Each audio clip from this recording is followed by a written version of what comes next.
نام دیا تھا حضرت عبداللہ بن زبیر رضی اللہ تعالیٰ عنہ کا. یہ بڑے سیاستدان ہیں، بڑے سیاست ہیں، ان سے ہمیشہ چوکنا رہنا. اور اس کے بعد کہا لوگ اگر کسی اور کے اوپر جمع ہو جائیں گے، کسی اور کے اوپر ہاتھ پر بیعت کر لیں گے، تو وہ حضرت حسین ہیں، حضرت عبداللہ بن عباس ہیں، حضرت عبداللہ بن عمر رضی اللہ تعالیٰ عنہ ہیں، حضرت عبداللہ بن زبیر رضی اللہ تعالیٰ عنہ. بہت سارے صحابہ کے بارے میں نشاندہی فرمائی. حضرت امیر معاویہ رضی اللہ تعالیٰ عنہ دنیا سے چلے گئے، لیکن ان کے جو حواریین تھے انہوں نے اسلامی اصول سے ہٹ کر کے، اسلامی قانون کو چھوڑ کر کے یزید کو حضرت امیر معاویہ رضی اللہ تعالیٰ عنہ کا جانشین مقرر کر دیا. ہو گیا، مقرر کر دیا. گورنر جو جہاں میں تھے صحابہ کرام اور جن سے ان کو خطرات تھے، یزید نے حضرت امیر معاویہ کی جگہ بیٹھتے ہی فوراً ان سب کو وہاں سے معزول کر دیا. 2 یا 3 صحابہ کو چھوڑ کر کے جن سے کوئی خطرہ نہیں تھا کہ یہ صوفی مزاج کے لوگ ہیں، یہ اتنے سیاس نہیں ہیں، ان سے کوئی زیادہ خطرہ نہیں، ان کو چھوڑ دیا. ان کے علاوہ جن سے انتظامی معاملات میں خطرہ تھا ان سب کو معزول کر دیا اور سب کو وہاں سے ہٹا دیا.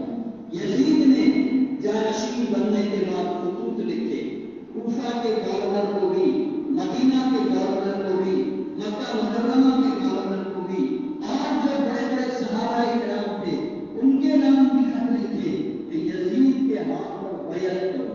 یہ اسلام کا خلافت کا ایک طریقہ ہے کہ جو بھی بادشاہ بنتا ہے سارے لوگوں کو اس کے ہاتھ کے اوپر بیعت کرنی پڑتی ہے. کیا کرنی پڑتی ہے؟ بیعت. اس کو بیعت خلافت کہتے ہیں. ایک امیر اور مرشد کے ہاتھ کے اوپر بیعت کرتے ہیں. اس کو بیعت توبہ اور بیعت استغفار کہتے ہیں. اس کو بیعت خلافت کہا جاتا ہے. چنانچہ یزید کے خطوط لے کر کے قاصد تک مدینہ منورہ پہنچا ہے.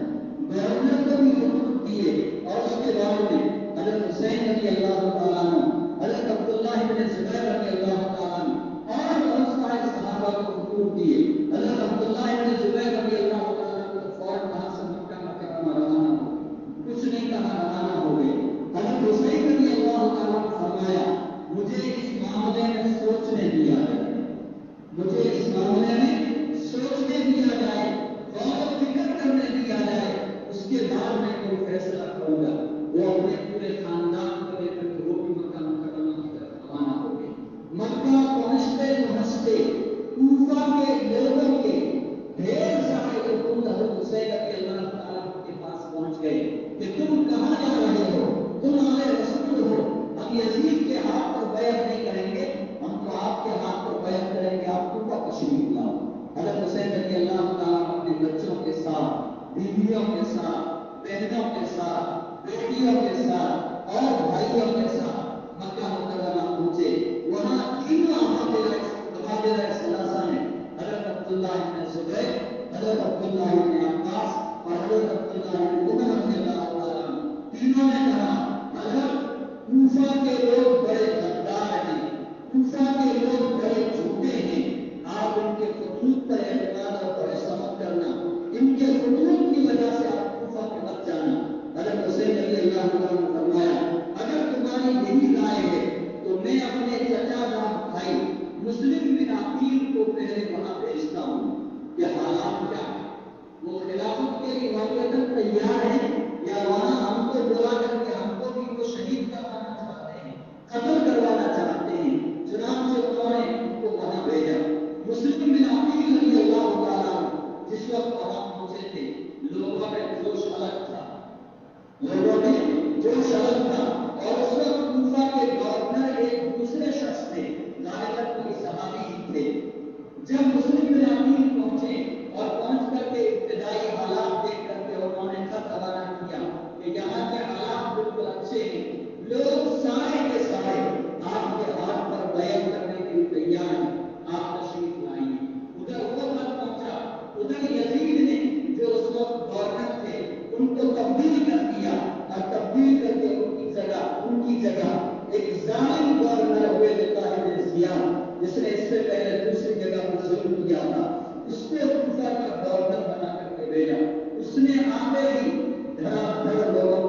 کرنا شروع کر دیا اور یہ کافی گھر گھر چھان بین کروائے گئے.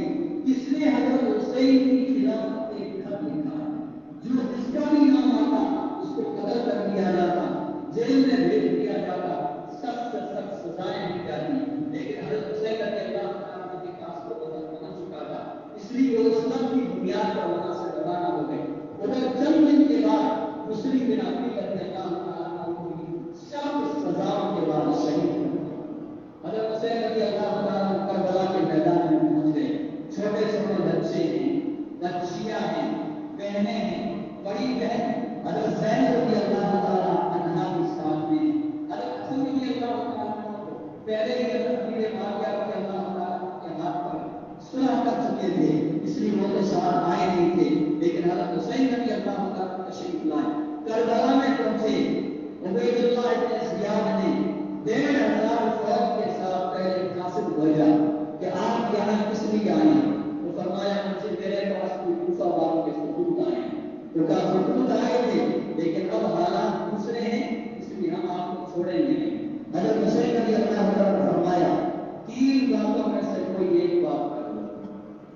3 باتوں میں سے کوئی ایک بات, کوئی ایک شرط میری مان لو, میں اس شرط کے اوپر رضامند ہو جاؤں گا. یا تو مجھے یہاں سے واپس جانے دیا, جہاں سے میں آیا ہوں وہاں مجھے واپس جانے دیا جائے, میرے ساتھ میں کوئی چھیڑخانی نہ کی جائے, میرے ساتھ میں کوئی زیادتی نہ کی جائے, یا مجھے کسی سرحد کی طرف نکلنے کی اجازت دے دی جائے. میں جانوں, میرا اللہ جانے, میں مجاہدین کے ساتھ جا کر کے کفار سے, مشرکین سے جہاد کروں گا, اور اس جہاد میں اللہ نے اگر میری شہادت مقدر کی ہے تو میں وہاں جا کر کے شہید ہو جاؤں.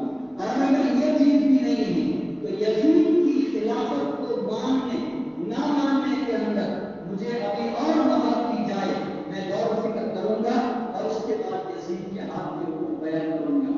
بہرحال انہوں نے کچھ نرمی کا برتاؤ کیا اور رپورٹ لے جا کر کے عبید اللہ بن زیاد کے پاس پیش کی. عبید اللہ بن زیاد نے ان کو وہاں سے ہٹا کر کے دوسرے شکیل القتل کو اپنی طرف سے بھیجا, قاصد بنا کر کے بھیجا اور کہا کوئی شرط آپ کو منظور نہیں. وہ جانتے تھے کہ حضرت حسن رضی اللہ تعالیٰ نے جس طرح صلح کی تھی, اگر حضرت حسین کو یزید تک جانے دیا گیا تو حضرت حسین رضی اللہ تعالیٰ بھی ہو سکتا ہے یزید سے کچھ شرائط کے ساتھ صلح کر لیں.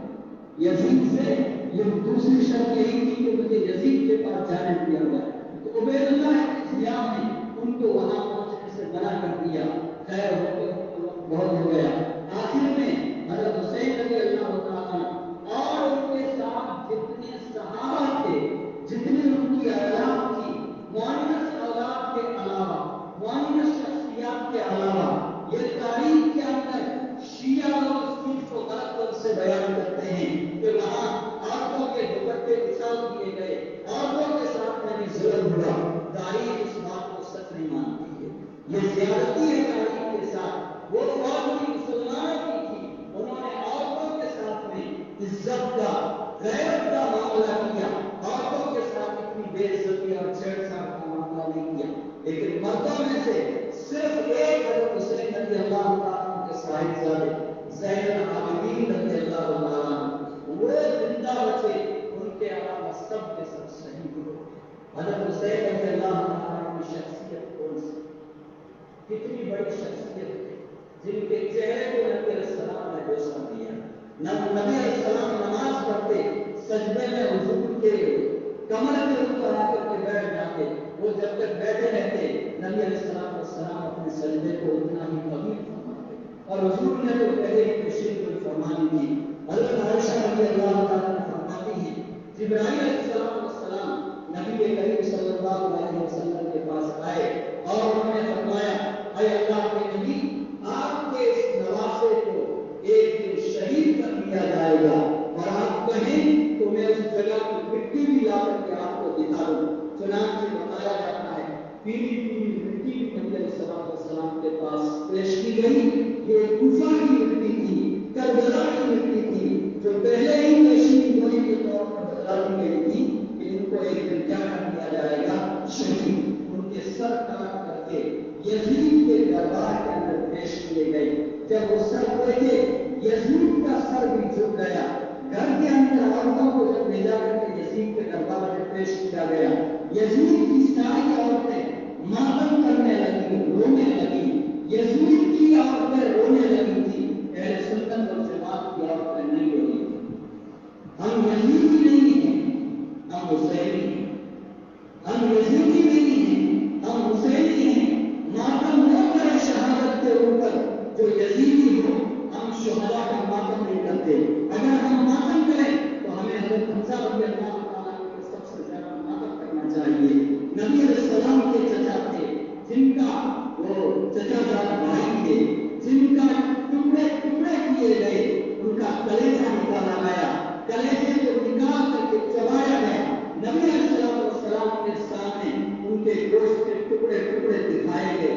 حضور کے اوپر اس کو کیا کیفیت گزری ہوگی, دوسرے صحابہ کی کیا کیفیت گزری ہوگی. تو میرے بزرگوں اور دوستوں, ہم ان چیزوں کا انتظام نہیں کرتے. کبھی کر لیتے ہیں تاریخ بتانے کے لیے, مثال ثواب کے لیے, ورنہ آپ دیکھتے ہیں ہر سال ہمارے یہاں اس طرح کا انتظام نہیں ہوتا ہے. ہمارا اصول ہے کوئی بھی چیز سنت اور شریعت سے ثابت نہ ہو, اس کو انتظام کے ساتھ انجام کیا جائے تو وہ بدعت کے زمرے میں آ جاتی ہے. اس کے زمرے میں بدعت کے زمرے میں آ جاتی ہے. اس لیے ہم اہل سنت و جماعت کے یہاں ہمارے اکابر علماء دیوبند کے یہاں شروع سے جس طرح سے ہم چلا آ رہا, کبھی اس طرح کا پروگرام کر دیتے ہیں, کسی سال نہیں کرتے ہیں. اس لیے نہیں کرتے ہیں تاکہ یہ چیز بدعت کے زمرے میں نہ آئے. تو اس وقت میں ہم نے جو اکثار ثواب کیا ہے اور یہ آپ کے سامنے مختصر تعریف پڑھی ہے. میرے عزیز طلباء, اگر ہم بھی یہ چاہتے ہیں کہ اسلام کی سربلندی ہو, مسلمانوں کی ترقی ہو, اللہ دنیا اور آخرت کے اندر ہمیں سرخروئی عطا فرمائے, تو ہمارے پیشوا بزرگوں نے, صحابہ کرام نے, اولیاء نے, تابعین نے اپنے زمانے کے اعتبار سے جیسے قربانی دی ہے, ہمیں بھی اپنے زمانے اور حالات کے اعتبار سے اس طرح کی قربانی دینے کے لیے تیار رہنا چاہیے. اگر ہم قربانی دینے کے لیے تیار نہیں رہیں گے, باطل غالب آئے گا, اور باطل غالب آئے گا, ہمارے گھر سے قرآن بھی رخصت ہو جائے گا, نعوذ باللہ نمازیں بھی رخصت ہو جائے گی.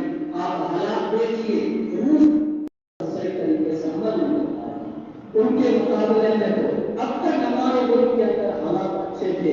آگے اللہ جانتا ہے کیسے حالات بنیں گے, لیکن ہم دعا کا اہتمام کریں, اپنے اندر قربانی کا جذبہ رکھیں, تو انشاءاللہ اللہ تعالیٰ حالات کو بھی بہتر فرمائیں گے, اور اللہ تعالیٰ اسلام کو ترقی عطا فرمائیں گے, مسلمانوں کو بھی ترقی عطا فرمائیں گے. اللہ ہمارے جماع ہونے کو قبول فرمائے. ہم تمام شہداء کو, تمام اسلامی شخصیات کو اس موقع پر خراج تحسین پیش کرتے ہیں اور سب کے لیے دعا کرتے ہیں کہ اللہ نے جن کی مغفرت فرمائی, شہداء یقیناً مغفرت شدہ ہیں, اللہ سب کے درجات کو بلند فرمائے. اور ہمارے جو رشتے دار دنیا چھوڑ کر کے جا چکے ہیں, ان کے لیے ہم مغفرت کی دعا کریں. اللہ مغفرت فرمائے, جنت الفردوس میں اپنا سب کو اعلیٰ مقام عطا فرمائے. وآخر دعوانا الحمدللہ رب العالمین. Thanks for watching. Don't forget to like, comment, share and subscribe to Al Wahid channel.